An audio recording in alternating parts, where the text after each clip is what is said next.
Hi, good afternoon, everyone, and welcome to our learning session for today.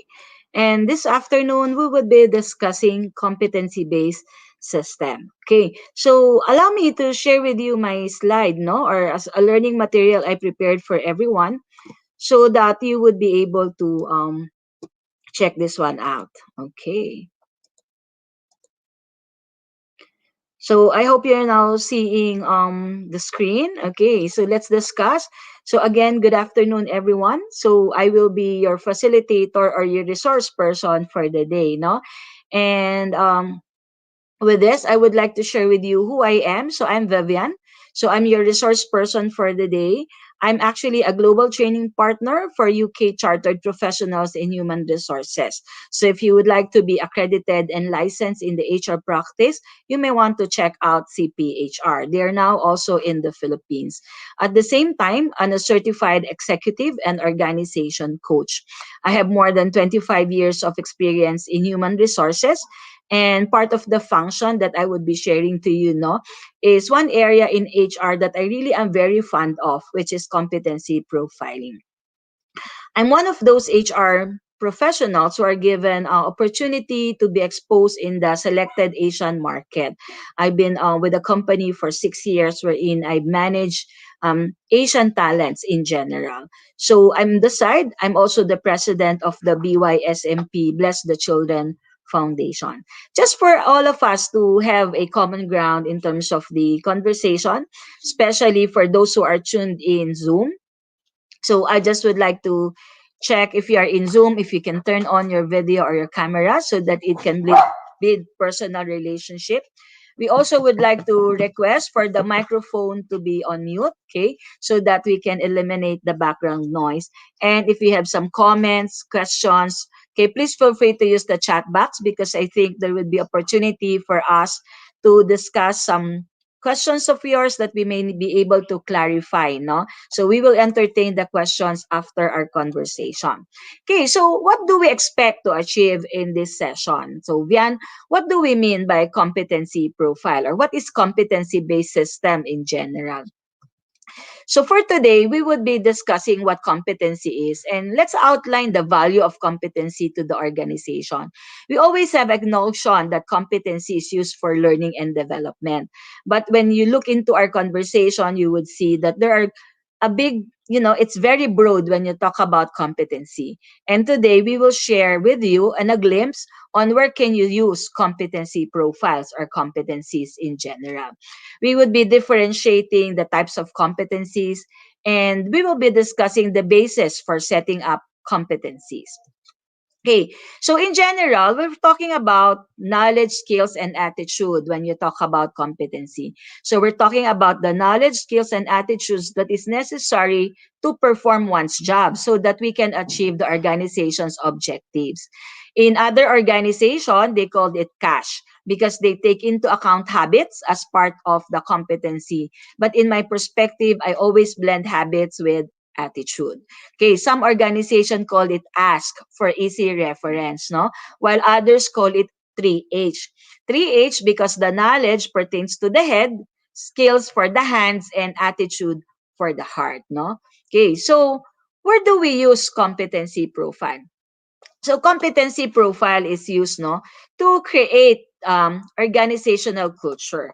It identifies the behaviors that ensures and drives organizational success, no, and it helps communicate and reinforce behavior that gives the organization its core competitive advantage. So normally we align competencies, the core competencies, with the values of the organization. We align it with the strategic direction we have to take. So which is why, okay, competencies help builds organization culture.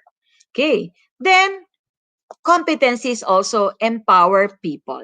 So it empower people because it provides objective basis for evaluating performance. We can measure the employee's capability to do the job, no? If we know the competencies that we are trying to address.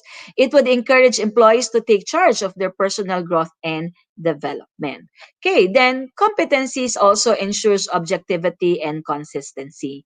If we have competency profiles, we're using competencies in managing performance, assessing recruitment. So we have consistency or objectivity or standardized approach in hiring, assessment, managing performance, employee movement, and in all the process that are involved in the facets of HR. It also creates a consistent language in place to define and describe our requirements. What is it that we're looking for in a talent? What is it that we are trying to achieve when we roll out these competencies, no? So these are all important component for the business. Also, competencies help deliver results.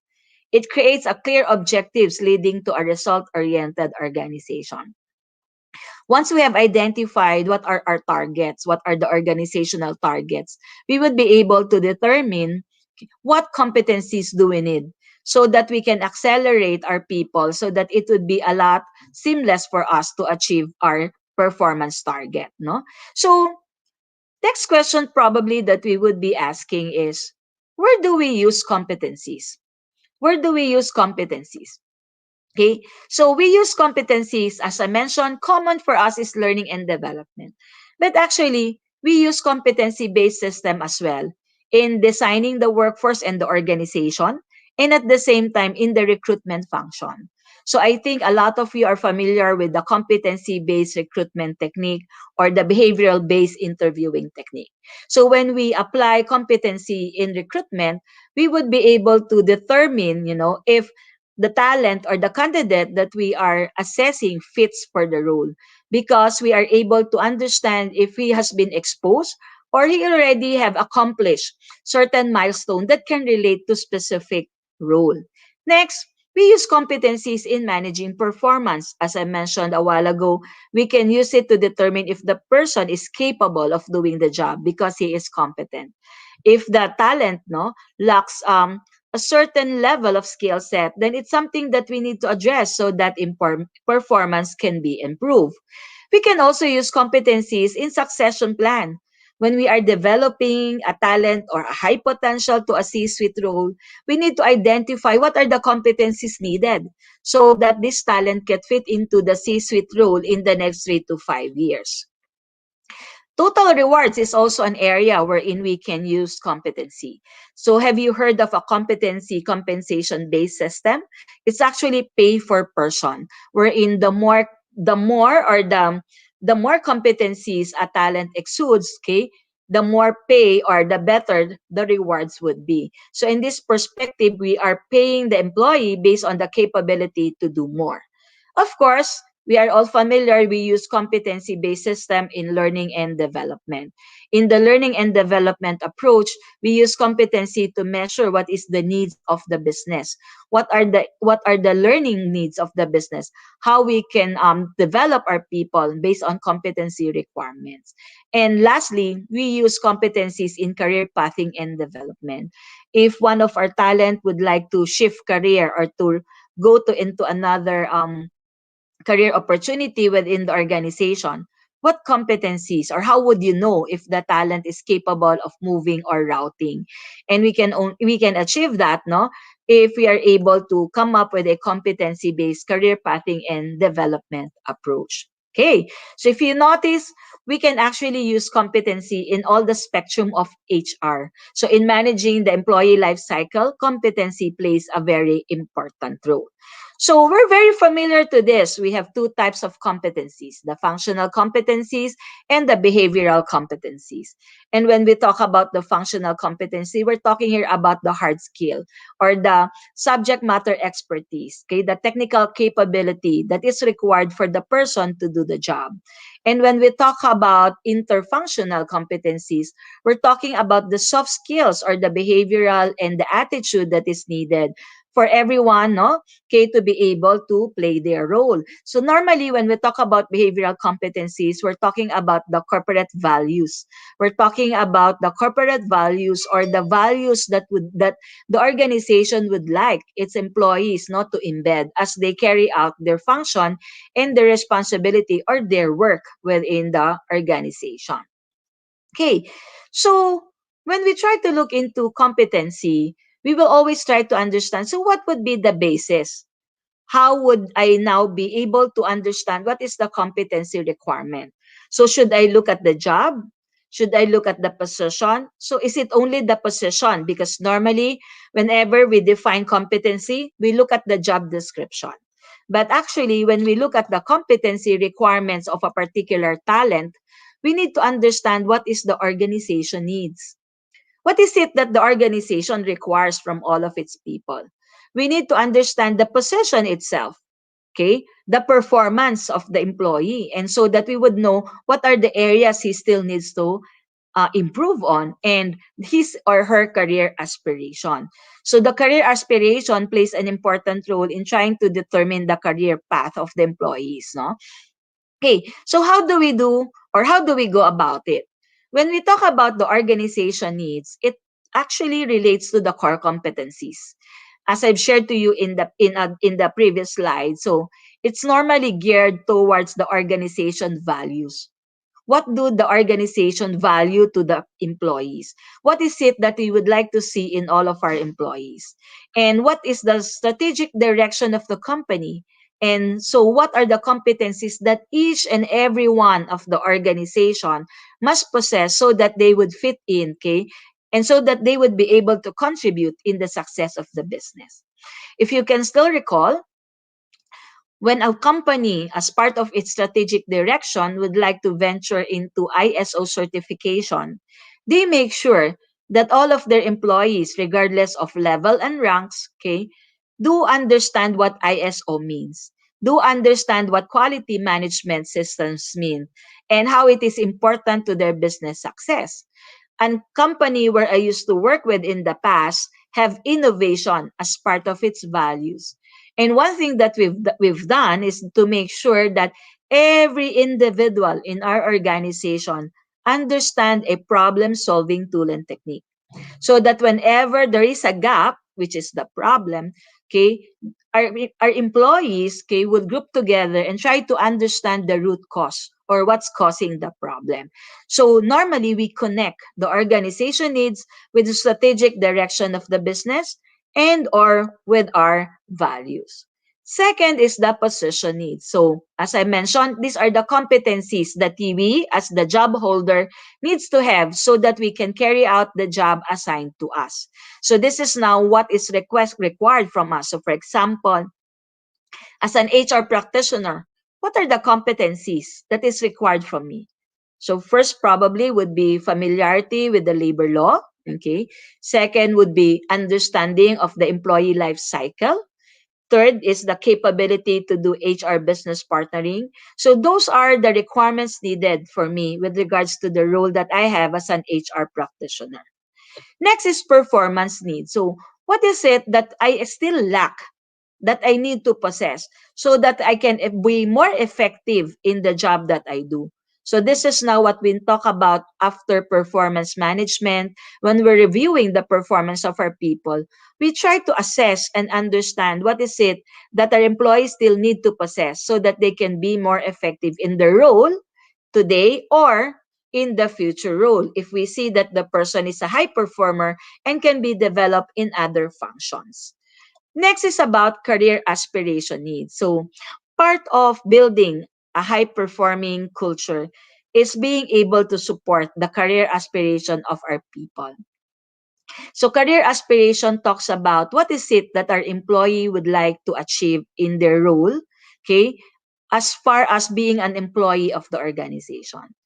And with this, we should be able to support them. And to support them effectively, okay, it is very important that we should be able to outline, okay, and compare what are the differences in the competency requirements of the existing and the future role. And with that, we would be able to help out or determine what are the learning needs of our employees so that they would fit in. So when you look into the competencies, no, you would see that it's not just discuss about what is your existing position, but we can also factor in the future position or the future needs of the business. Okay, so very important in competency is what we call competency profiles. So what is a competency profile, or what are competency profiles? A competency profile or a competency profiles are document that captures and identify the competencies for a given work or function.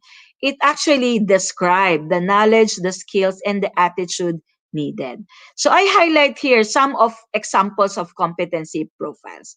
So when we talk about taxation, we could probably say familiar with tax rules and regulations. If we're talking about critical thinking, it's the capability to analyze complex issues. So we need to understand what is it that the role needs to be able to perform the job, to improve on the job, to support the organization in and harness the career aspiration. And once we're able to come up with the competency profiles, we group all the competency profiles and come up with what we call competency catalog or competency dictionary. So the competency dictionary or catalog is a compilation of competencies. Because one thing that we should be able to understand is that when we talk about critical thinking in one organization, the definition, okay, and the knowledge, the skills, and the attitude that you require from the employee may be different from the critical thinking competency that another organization, okay, would specify. So in this perspective, it is very important that we should be able to define what do we mean by a specific competency. And this would be addressed by competency profiles. So I also highlighted here, the examples of competency catalog. So for example, when you talk about data collection and interpretation, what does it mean? It means that the talent should have the ability to identify and collect relevant data. They should be able to analyze and synthesize and get insights. When we talk about developing people, what do we mean? Okay, so we can say, hey, in our organization, it means our leaders should be able to develop people through coaching, mentoring, and effective delegation. So that means that all of our leaders are coaches and mentors, or coaches and mentors, no? Or mentors. Okay, and by the way, it should be able to manage the development plan of our people. So in our company, it's the leaders who manage the development of our people. And that's what we meant by developing people.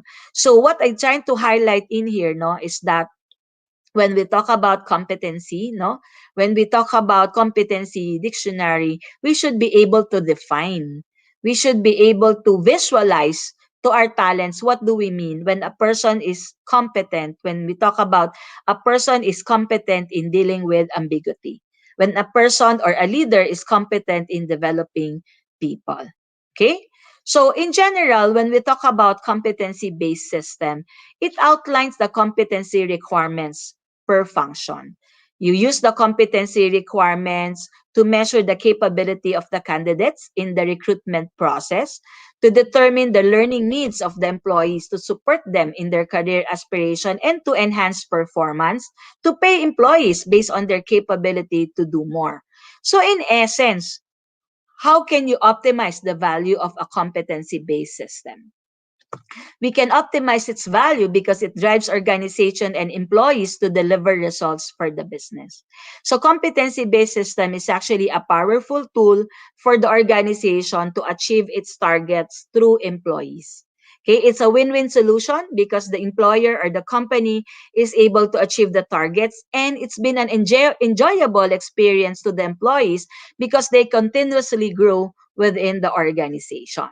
If you want to know more about competency-based system, we would like to invite you on May 18 and May 19 in the competency profiling workshop to be hosted by Limitless Power Coach.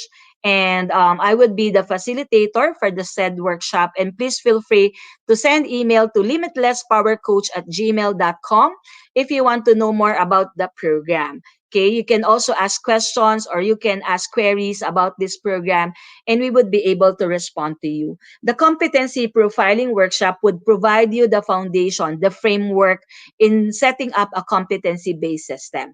So we will be discussing here what do we mean by profiles, how to set up profiles, how to use profiles in all facets of the employee life cycle, as what I've mentioned to you, how to use it in recruitment, how to use it in learning and design, learning and development, how to use it in pay, Okay, and so therefore we hope you can join us on May 18 and 19 in this workshop. At the same time, if you are in the HR practice, okay, you might want to be certified in HR.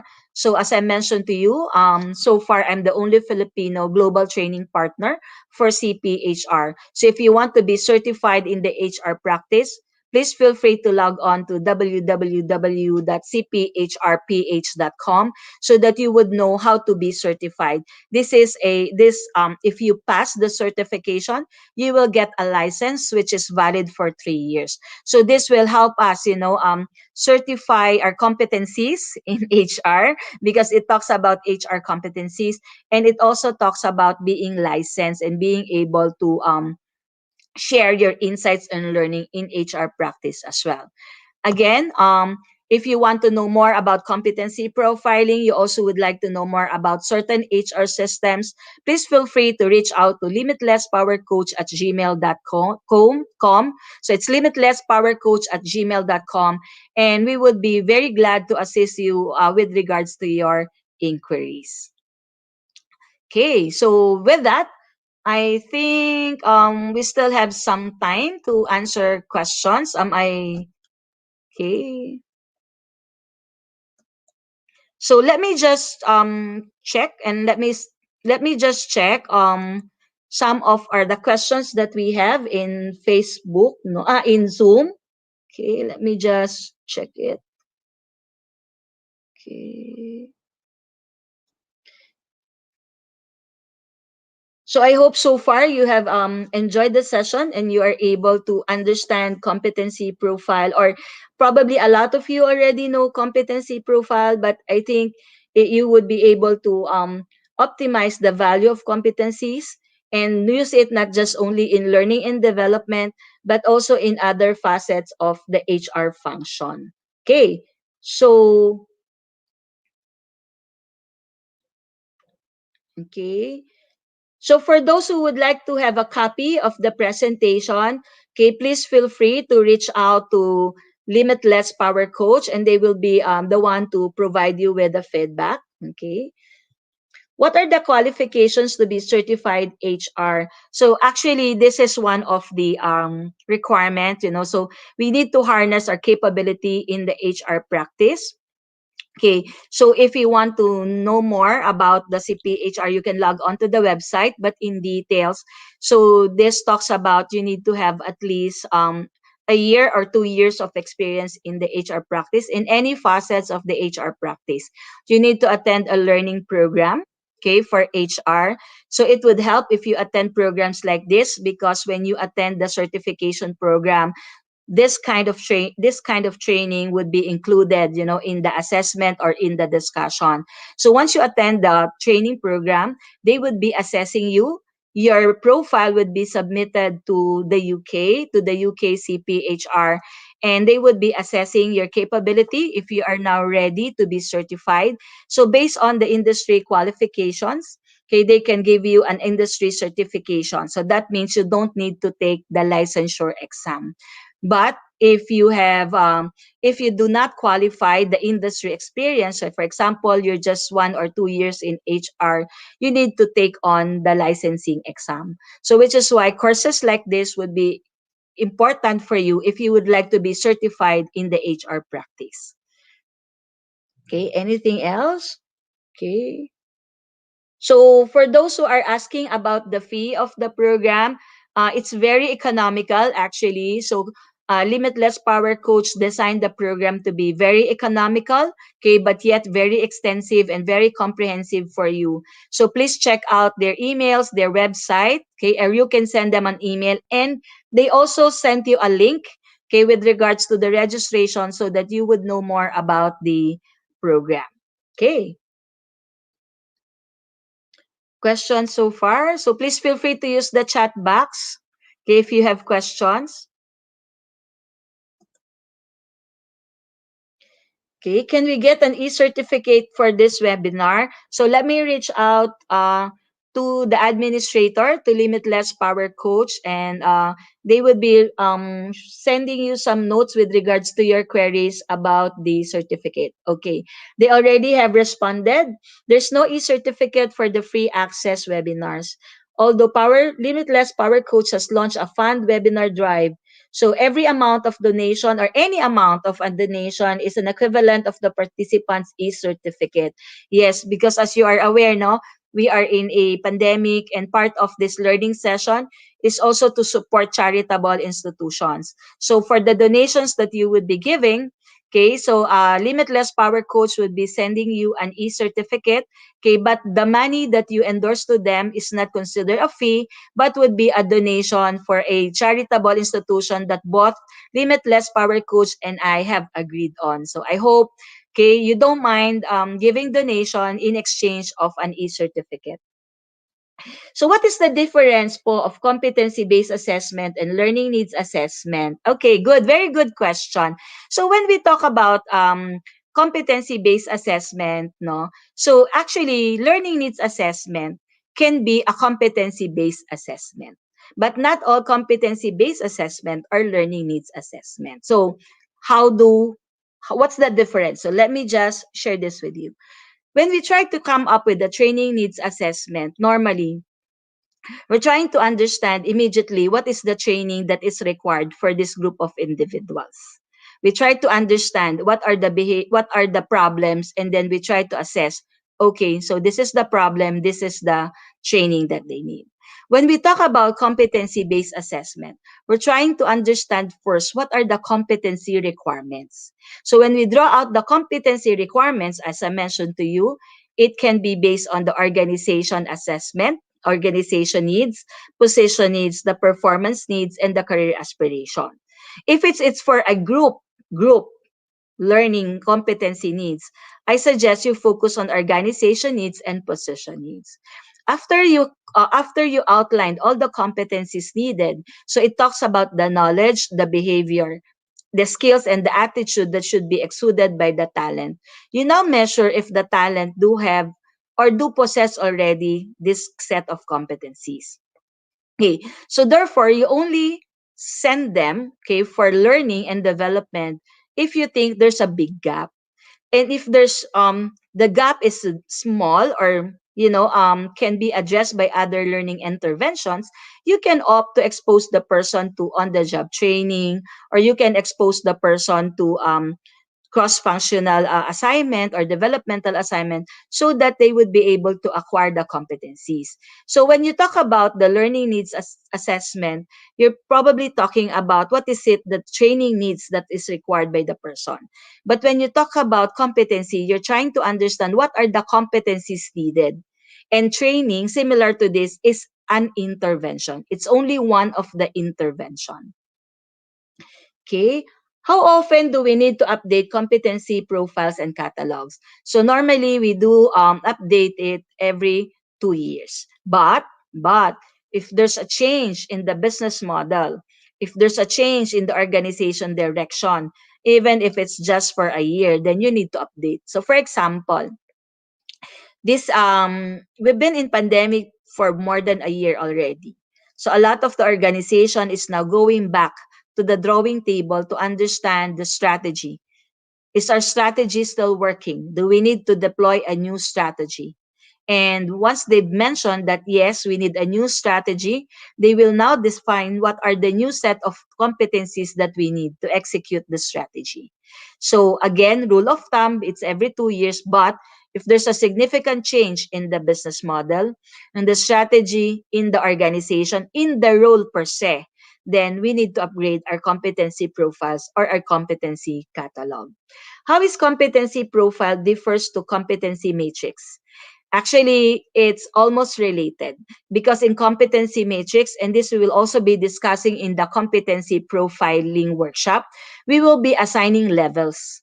What are the levels of competencies that you need, so that the talent would be able to execute the job effectively? So it is related. It is related to competency matrix, and that would also be discussed in the workshop. Okay. Do we have other questions?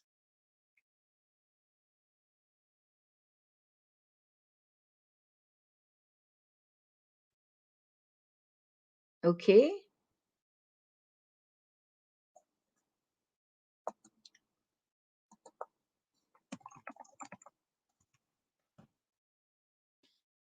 So as you can see, no, so you can relate competencies in different in the employee life cycle.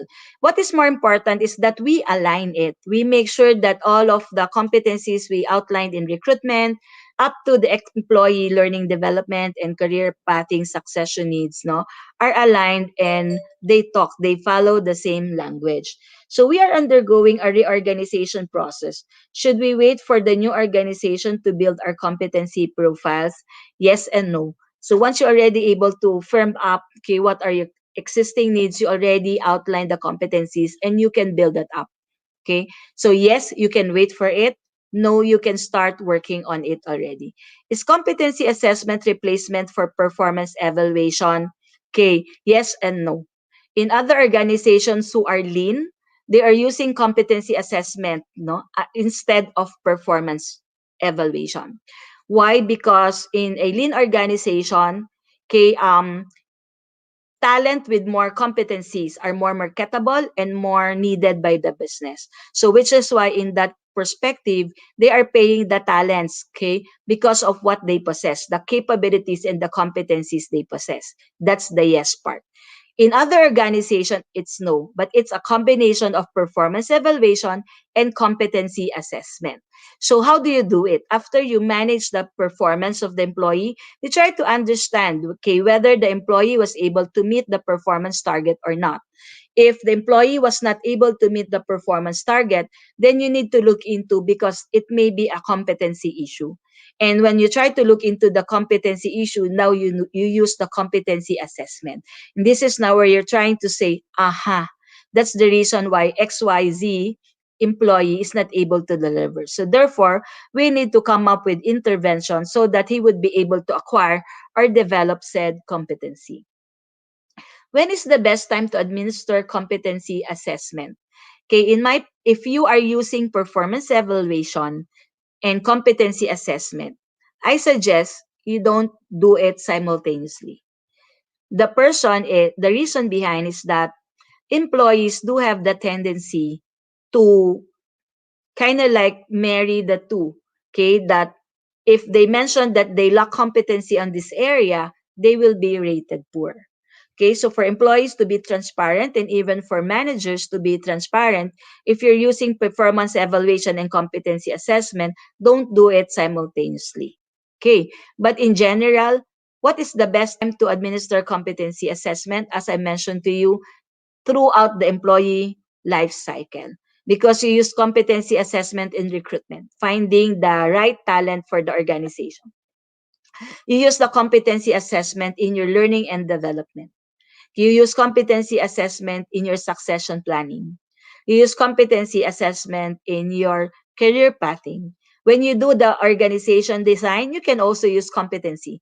Because if you know the competencies of the talents you need, you will be able to identify how many workforce would you be needing for the organization. And you can actually use competency-based system as well, okay, in managing the rewards function. So throughout the employee life cycle, you use competencies. Okay, that's an option, and that's what we are trying to share with you, no? And that's what we will try to discover, okay, in the May 18 and the May 19 workshop. Is there a CBS system website online system service? Yes, yes. There are online system available that you can browse. Okay, of course, but you need to understand that when you browse through an online system, so most possibly these are canned programs. So these are canned competencies. And as I mentioned to you, no, it is important that the competencies that we outline, the definitions, okay, what behavior, what knowledge, what skills, no, do we expect would be tailored fit to the organization. Yes, you can actually buy a competency system. Okay, I do have one because a previous company bought it, no? Second, you can design it, you can outsource it. So, but for me, better to outsource or to learn how to do it because when you outsource it, then it's still customized to the needs of the business.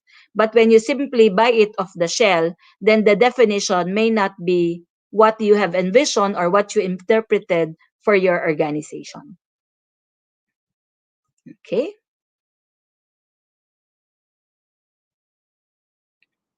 Okay, so we have questions. Okay. Okay, updating competency greatly means making a change in the organization, and this change invites hesitation among the employees. How can we deal with employees resistant to change? Okay, that's a good question. Yes, it's managing change. But if you look at competency, it's as what I mentioned to you a while ago, you can make it enjoyable to your people. Because one thing that attracts people is learning and development. If they would see that there will be continuous growth and learning happening, they will continuously build up their competencies. But of course, how to manage it, it's we need to communicate it properly to people. We should be able to explain to people what competencies are, what does it mean to them if they develop their competencies, okay, and what it would mean to the business, and what do we expect from them if we transition to a competency-based system. Okay, any question further? Because I think we still can accommodate a bit more questions.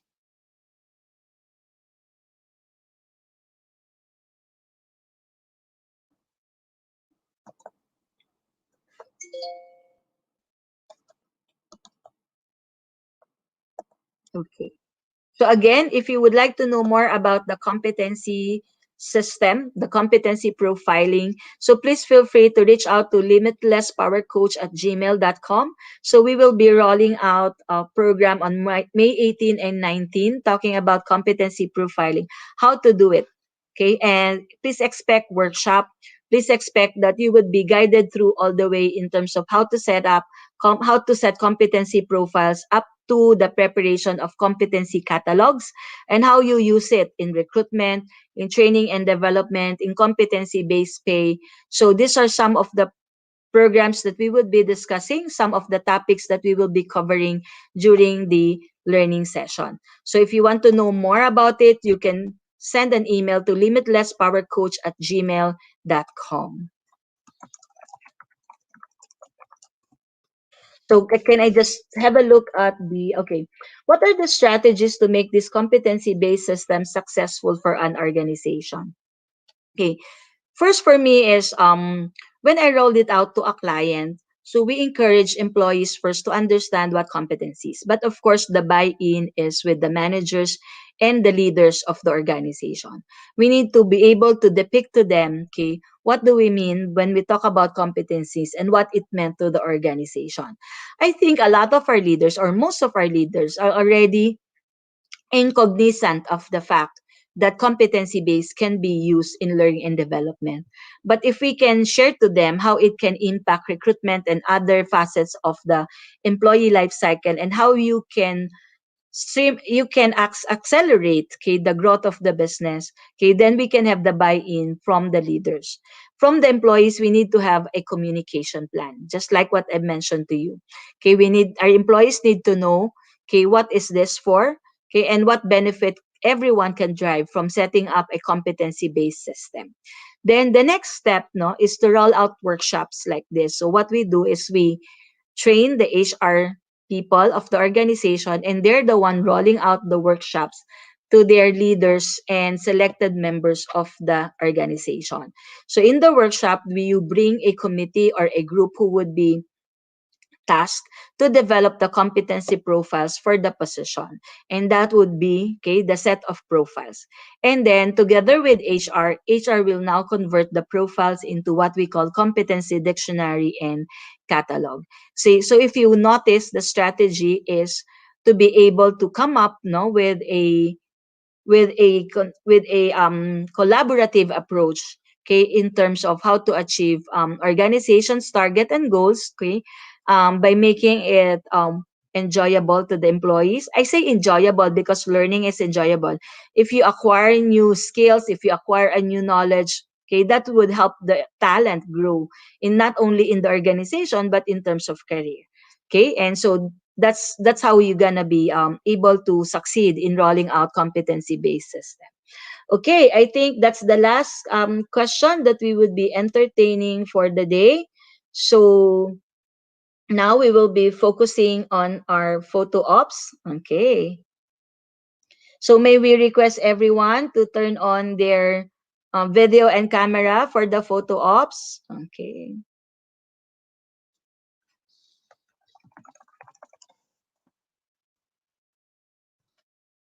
Okay, so our admin, can I request assistance? Can you give me like the 3, 2, 1 shots if we're now ready for the photo ops?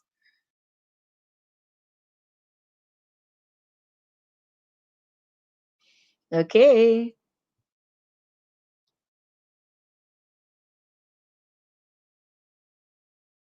Okay, so are we all in our video on?